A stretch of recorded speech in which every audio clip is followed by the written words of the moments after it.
Située au cœur de la Bastide de Montflanquin, Pollen accueille depuis bientôt 30 ans de jeunes artistes en résidence, mêlant joyeusement recherche, rencontres, expositions et médiation autour de l'art contemporain. Comme ici avec une classe du collège voisin autour du travail de Roland Fourman. Roland, il se définit pour ce travail-là comme un cueilleur.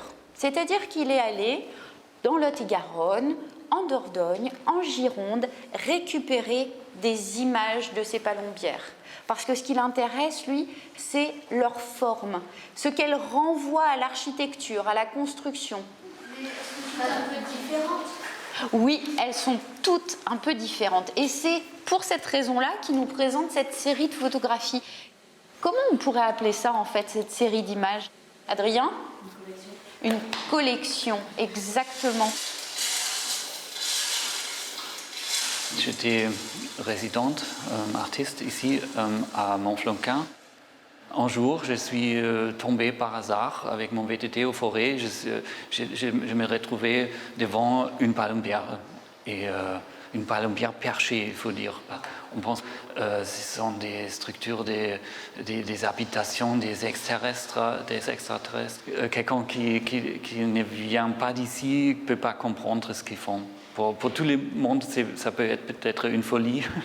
Il y a un potentiel de créativité, des formes, des sculptures qui, pour moi, comme artiste, je vois ça plutôt comme des œuvres d'art.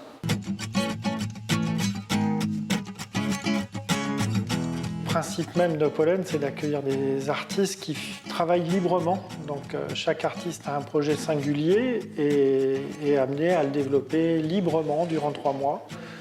Donc on ne sait jamais trop ce qui va se passer et c'est tout l'intérêt de cette structure, c'est de laisser un espace de champ libre aux artistes et de ne pas préformater ce qui va s'y passer.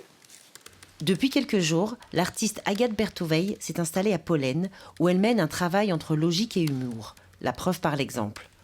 D'abord, pour expliquer quand est-ce que la piscine était pleine ou vide, il fallait expliquer quels étaient les termes plein et vide. Parce que on sait bien que quand on dit qu'une piscine est pleine, c'est qu'elle est pleine d'eau, et qu'elle est vide, c'est aussi qu'elle est vide d'eau. Parce que si on dit qu'elle est vide d'air, ça veut dire qu'en fait elle est pleine d'eau. À moins qu'elle soit ni pleine d'eau ni pleine d'air, donc pleine de rien et vide de tout, et dans ce cas-là, elle est pleine de vide.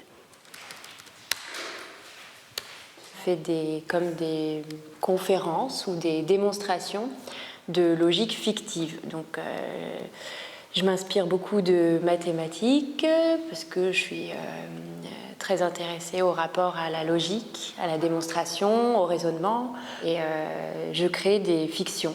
En ce moment, je fais des recherches sur l'horizon. C'est vrai qu'ici, à Pollen, on est à Montflanquin, on est sur une bastide qui est en hauteur, et c'est vrai qu'on a vraiment un champ de vision très très large. Mais bon, c'est pas encore... je fais des recherches, donc c'est pas encore décidé. Peut-être que je travaillerai pas du tout là-dessus.